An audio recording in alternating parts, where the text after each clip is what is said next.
Hello and welcome my dear students. आपण not for profit organisation मधला problem number 17 बघतोय. Page number आहे 105. स्क्रीनवर तुमचा प्रॉब्लेम दिसतोय. Following is the balance sheet receipt payment account for Samarth hospital Sawantwadi. Prepare income and expenditure account for the year ending on 31st March 18. Balance sheet as on that date. Balance sheet as on 1st April 2017 म्हणजे ओपनिंगची balance sheet दिलेली आहे तुम्हाला. Liability side वाचते मी. Capital fund, outstanding salary, medicine bill unpaid, outstanding sundry expenses. हे तीनही outstanding expenses मध्येच मोडतात. लास्ट इयरचे कुठले तरी एक्सपेन्सेस आउटस्टँडिंग आहेत ते त्याची लिस्ट आहे. ऍसेट मध्ये cash in hand, cash at बँकचं पोस्टिंग करत नाही आपण. ओपनिंग बॅलन्स शीट आहे. Land and building, furniture, equipment, outstanding subscription. Again मागच्या वर्षीचे सबस्क्रिप्शन अजूनही पेंडिंग आहेत. कदाचित हे आउटस्टँडिंग एक्सपेन्सेस करंट इयर मध्ये पे झाले असतील आणि सबस्क्रिप्शन रिसीव्ह झाले असतील. आपण रिसीट पेमेंट वाचल्यावर कळेल. Receipt and payment account for the year ending on 31st March 18. Opening balances दिलेत. Cash in hand, cash at bank, त्याचं पोस्टिंग करायचं नाहीये. Subscriptions income included ₹4,000 received for previous year. Total subscription आहे 90,000. आता आपण opening balance sheet मध्ये जे outstanding subscription ऍसेटला दिसते त्याला डॉट करायचंय. ती फिगर इनर कॉलम मध्ये लिहायची आहे आणि रिसिव्ड म्हणून नंतर नील करायची. Sale of furniture, book value is 20,000, sold at 15,000. फर्निचरला डॉट करा, त्याला ऍडजस्टमेंट आहे. डोनेशन्स ब्रॅकेटमध्ये कॅपिटल ऑलरेडी दिलेलं आहे, कॅपिटलाइज करायचं आहे. कॅपिटल फंडला ऍड होणार आहे ते. लाईफ मेंबरशिप फीज आता सध्या इन्कमला घ्यायचे.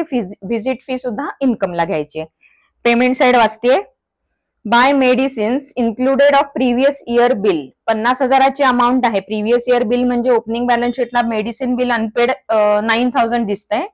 ते या 50,000 मध्ये इन्क्लुडेड आहे. तो ती फिगर आपल्याला इनर कॉलम मध्ये लिहायची ओपनिंग बॅलन्स शीट मध्ये. त्याला डॉट करा मेडिसिन बिल अनपेडला.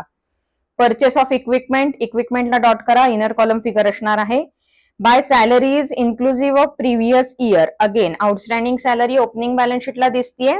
लायबिलिटी साइडला ती इनर कॉलम मध्ये लिहायची आहे आणि नंतर ती नील करायची आहे. By taxes expenditure, sundry expenses expenditure for the year 16-17. मागच्या वर्षीच्या ओपनिंग बॅलन्स शीट मध्ये आउटस्टँडिंग सन्ड्री एक्सपेन्सेस 1,500 दिसतात. ते आता पे केलेत. सो ओपनिंग बॅलन्स शीट मधली आउटस्टँडिंग सन्ड्री एक्सपेन्सेसची फिगर इनर कॉलम मध्ये. Balances closing, cash in hand, cash at bank asset साइडला जाणार आहेत. ऍडजस्टमेंट वाचते मी. Prepaid taxes are 1,000. टॅक्सेसला डॉट करून ठेवा. प्रीपेड आहेत म्हणल्यावर लेस करायचे. आउटस्टँडिंग सॅलरी, सॅलरीला डॉट करा. सॅलरीला 2 डॉट येणार आहेत. एक तर प्रिव्हियस आउटस्टँडिंग लेस होणार आणि आत्ताची जी आउटस्टँडिंग आहे ती ऍड होणार. सो 2 डॉट असतील. Depreciate land and building by 10%, equipment by 12,000. इक्विपमेंटला 2 डॉट कारण परचेस ऑफ इक्विपमेंट पण आहे आणि लँड अँड बिल्डिंगला 1 डॉट. Outstanding subscriptions 20,000. सबस्क्रिप्शनला 2 डॉट. आपली प्रिव्हियस इयरची ऍडजस्टमेंट प्लस करंट इयरची outstanding subscriptions. 50% of life membership fees should be capitalize. So life membership फीजला डॉट करायचं आहे. प्रॉब्लेम खूप अवघड नाहीये. याच्यामध्ये तुम्हाला सेल ऑफ फर्निचरची जी ऍडजस्टमेंट आहे ना ती थोडीशी तुम्हाला समजावून सांगायची आहे मला. सो ह्या प्रॉब्लेमला स्टार करून तुम्ही वरती लिहून ठेवणार आहात sale of asset at less than book value. ठीक आहे. सो ही ऍडजस्टमेंट कशी करायची मी प्रॉब्लेम सॉल्व्ह करताना सांगेन. प्रॉब्लेम सॉल्व्ह करायला घेऊयात. प्रॉब्लेम सॉल्व्ह करायला घेऊयात. ओपनिंग बॅलन्स शीट पोस्ट करायची आहे. फर्स्ट स्टेप माझी लिहून झाली. In the books of Samarth hospital balance sheet as on the date आणि income expenditure as on the date. Problem number 17 page number 105. आता सेकंड स्टेप आपण काय करतो, ओपनिंग बॅलन्स शीट पोस्ट करून घ्यायचे. लायबिलिटी साइड पासून सुरुवात करते मी. आपण लायबिलिटीची सुरुवात नेहमीच कॅपिटल फंड पासून करतो. So capital fund inner column figure 898,500. Comma system वापरायचे. मी सारखं सांगते पण लक्षात ठेवा. आउटस्टँडिंग सॅलरी कॅपिटल फंडला जवळपास 5 ते 6 ओळी सोडा आणि मगच खालती लिहायचंय outstanding salary. Inner column figure आहे कारण ती नंतर पे झालेली आहे 15,000. याला एक ओळ सोडायची ऍडजस्टमेंट साठी आणि मग पुढे लिहायचंय मेडिसिन बिल अनपेड. अनपेड याचाच अर्थ आउटस्टँडिंग आहे. अनपे केलेलं आहे, अजून पे झालेलं नाही म्हणजे ते आउटस्टँडिंग आहे. अमाऊंट आहे 9,000. आणि शेवटचा आहे आउटस्टँडिंग सन्ड्री एक्सपेन्सेस. एक ओळ सोडायची आहे आणि मग लिहायचंय आउटस्टँडिंग सन्ड्री एक्सपेन्सेस. अमाऊंट आहे 1500. लायबिलिटी पोस्ट करून झालेली आहे ओपनिंग बॅलन्स शीट मध्ये. ऍसेट्स मध्ये cash in hand, cash at bank आपण आता लिहित नाही. लँड अँड बिल्डिंग पासून घ्यायला सुरुवात करायची आहे. आणि जरी लिहिलं तरी एक सिक्वेन्स तुम्ही लक्षात ठेवायचा आहे कायम. ऍसेट्सची सुरुवात करताना नेहमी फिक्स्ड ऍसेट्स पासून करायची.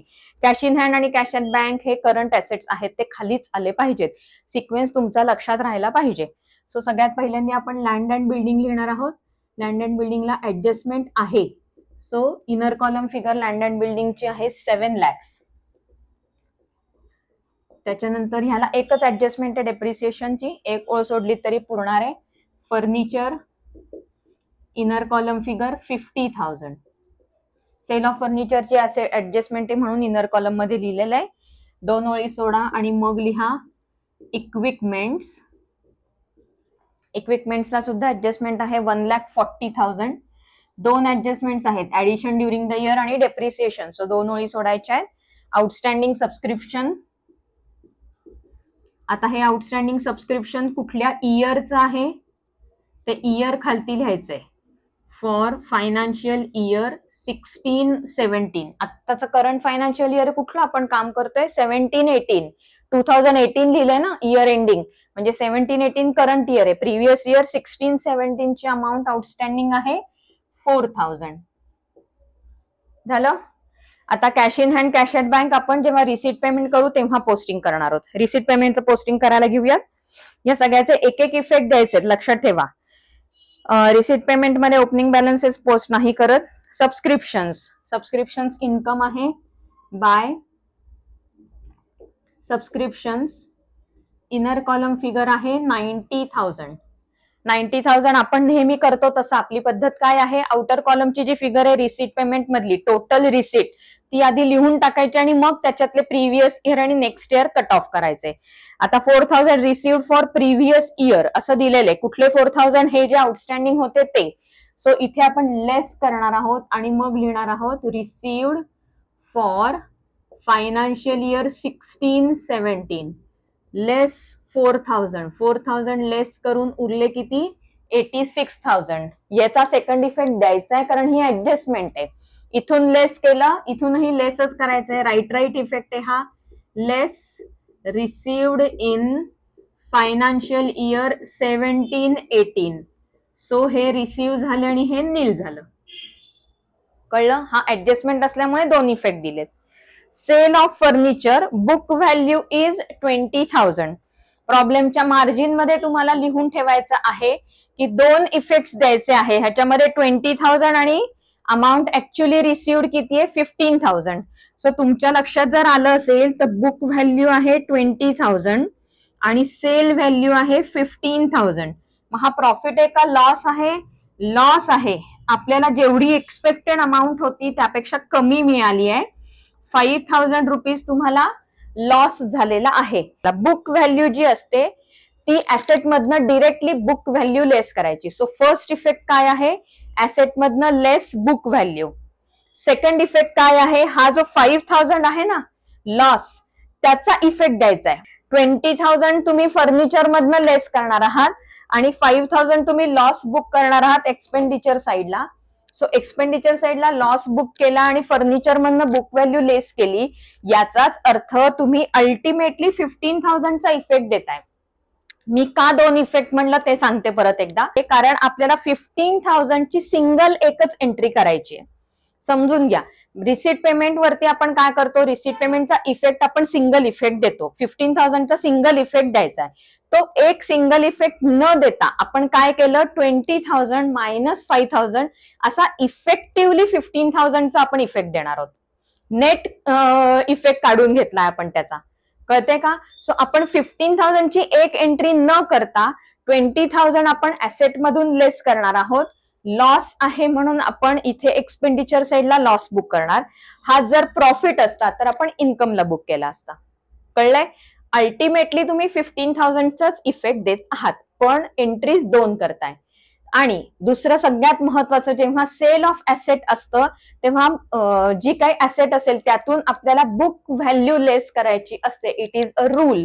सो तुमच्या मार्जिन मध्ये वरती लिहून ठेवा, in case of sale of an asset book value is deducted from the asset and profit or loss are debited or credited to income and expenditure account. या दोन ओळी तुम्हाला मार्जिन मध्ये लिहून ठेवायच्यात या प्रॉब्लेमशी रिलेटेड. सो आता आपण इफेक्ट पहिला कुठला देणार आहोत? 20,000. सेल ऑफ फर्निचर आहे, सो इथे लिहायचं लेस सोल्ड ड्युरिंग द इयर. किती? 20,000. याला फर्निचरला इतर ऍडजस्टमेंट काही नाहीये. आउटर कॉलम मध्ये मी 30,000 फिगर घेऊन टाकतेय, याला डेप्रिसिएशन नाहीये. सो सेल केले 20,000 बुक व्हॅल्यू, इथे ब्रॅकेटमध्ये लिहून ठेवा book value. Book value less केली आपण. आता लॉस आहे ना, लॉस इज अवर एक्सपेंडिचर किंवा expenditure and losses are debited to income expenditure account. So वरती मी एक 4-5 ओळी सोडते आणि मग लिहिते to loss on sale of furniture. ही अमाऊंट किती आहे? 5,000. तुम्ही पाहिजे तर ह्याची वर्किंग नोट 1 म्हणून बनवून ठेवा, तुम्हाला कळेल म्हणजे नक्की काय झालंय ते. 20,000 minus 15,000 is equal to 5,000 loss. ठीक आहे, ह्या 5,000 लॉसची एंट्री मी इथे केली. हे जर उलट असतं 25,000च्या अगेन्स्ट 20,000च्या अगेन्स्ट जर 25,000 ला सेल झाला असता तर हा 5,000 तुमचा प्रॉफिट झाला असता. प्रॉफिट असेल तर क्रेडिटला लिहायचं, लॉस असेल तर डेबिटला लिहायचं इन्कम एक्सपेंडिचर अकाउंटच्या. कळलं? इफेक्टिव्हली आपण 15,000चा एंट्री केलेली आहे. 20,000 मायनस 5,000 एंट्री कळलीये. पुढे बघूया. डोनेशन्स कॅपिटलाइज करायला सांगितलेले आहेत. कॅपिटल फंड मध्ये ऍड करायचे डोनेशन्स कॅपिटलाइज्ड. अमाऊंट किती आहे? 50,000. नाही, अमाऊंट किती आहे? बरोबर आहे 50,000. हे ऍड होणार आहेत. त्याच्यानंतर लाईफ मेंबरशिप फीज, याला ऍडजस्टमेंट आहे. सबस्क्रिप्शनला 1-2-3 ओळी सोडा आणि मग इन्कम मध्ये लिहायचंय life membership fees. Inner column figure आहे 30,000, त्याला ऍडजस्टमेंट आहे, काय ती नंतर बघूया, फक्त फिगर्स लिहून ठेवा. व्हिजिट फी 55,000, एक ओळ सोडा आणि मग लिहा बाय व्हिजिट फी, ह्याला काही ऍडजस्टमेंट नाहीये. Outer column figure 55,000. Receipt side झाली, पेमेंट साइड बघूया. Medicines included previous year bill total 50,000. So medicines आपण एक्सपेन्सेस मध्ये लिहिणार आहोत. 2 मेडिसिन्स.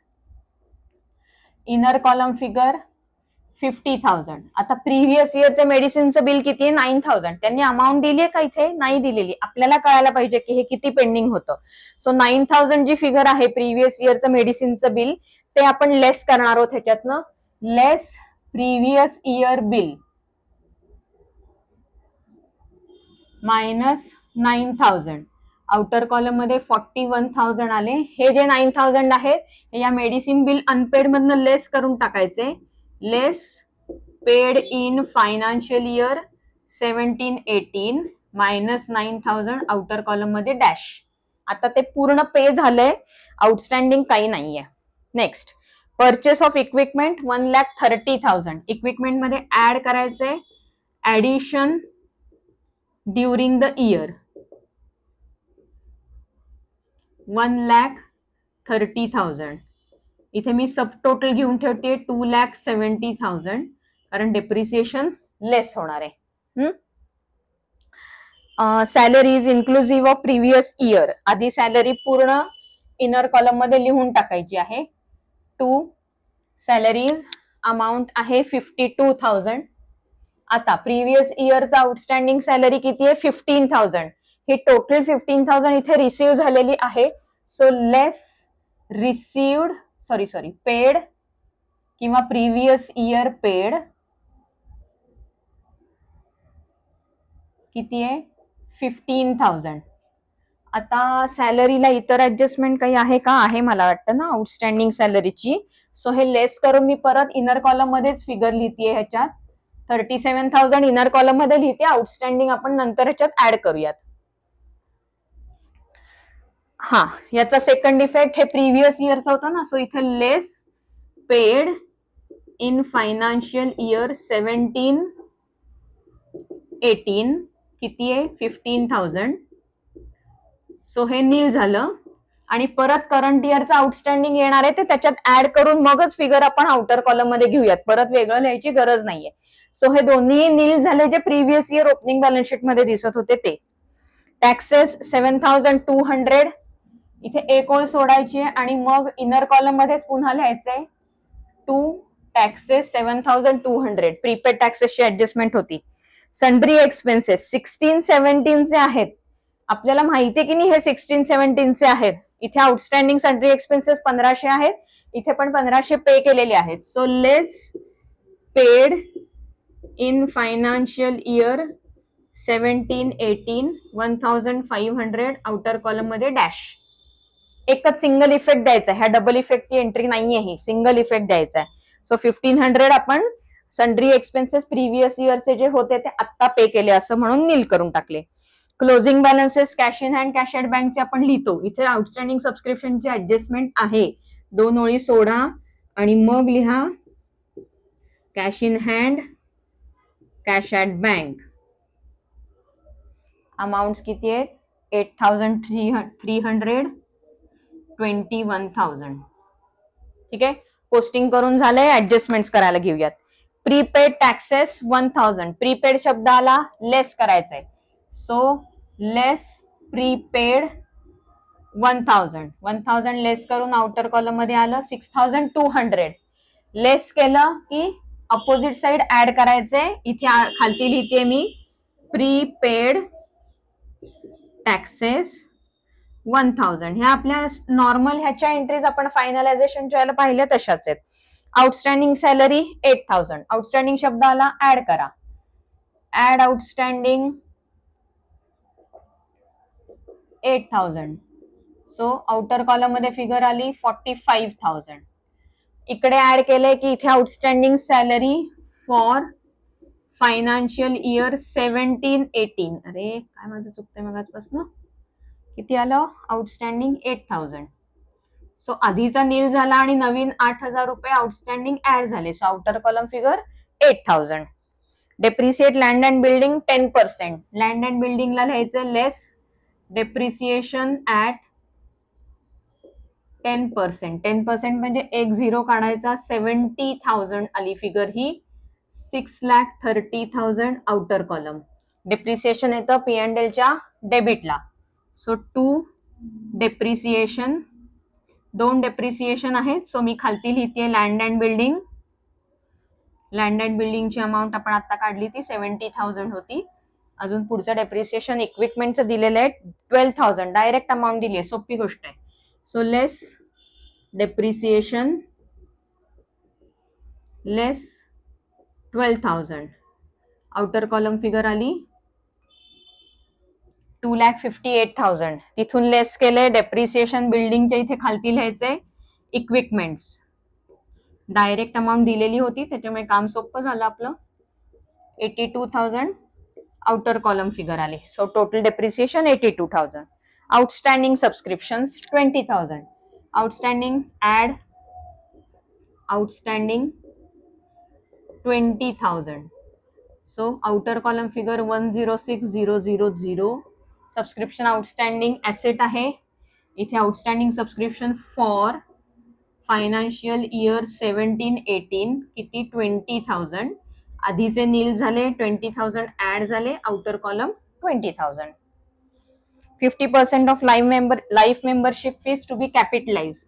कॅपिटलाइज करायचं असतं तेव्हा लेस करायचं. So less 50% कॅपिटलाइज्ड. 50% म्हणजे 30,000 चे 50% 15,000. Outer column 15,000. कॅपिटलाइज करायचंय, स्पेसिफिक फंड दिलाय का नाही. सो कॅपिटल फंडला ऍड लाईफ मेंबरशिप फीज कॅपिटलाइज्ड.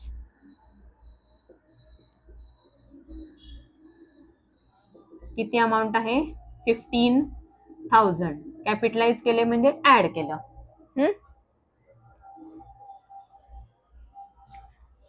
झालं, पोस्टिंग करून झालं, ऍडजस्टमेंट करून झाल्या. आता फायनल करायला घेऊया. टोटल ह्याची इन्कम एक्सपेंडिचर अकाउंटची तिथे खालती सरप्लस आला तर कॅपिटल फंडला ऍड लॉस आला म्हणजे डेफिसिट आलं तर लेस करायचं आणि बॅलन्स शीट टॅली करायचे. सोपा प्रॉब्लेम होता, फक्त ही एकच ऍडजस्टमेंट इम्पॉर्टंट होती याच्यात. बॅलन्सिंग करून घेतलेलं आहे, तुम्हाला हे कळायला पाहिजे, डोळ्यांना कळलं पाहिजे. तुम्हाला डेबिट साईड हेवियर दिसतीये, इथे 41, 45, 82 अशा सगळ्या फिगर्स आहेत. इथे 1,06,000 आणि 55 एवढेच मोठ्या फिगर्स आहेत. सो हा डेफिसिट होता. Deficit transfer to capital fund, debit side आली 179,200, डिफरन्स आला 3,200. डेफिसिट लेस होतो, मग हा लेस करायचा आहे म्हणून मी जे ऍड करायचे होते त्याची एक सबटोटल घेतली, ती आली 963,500. त्यातनं डेफिसिट 3,200 लेस करून आलाय 960,300 प्लस 8,968,300. 968,300 ला बॅलन्स शीट टॅली झाली. अजिबात अवघड प्रॉब्लेम नव्हता, एकदम सोपा प्रॉब्लेम होता. ठीक आहे, नेक्स्ट लेक्चर पर्यंत टाटा.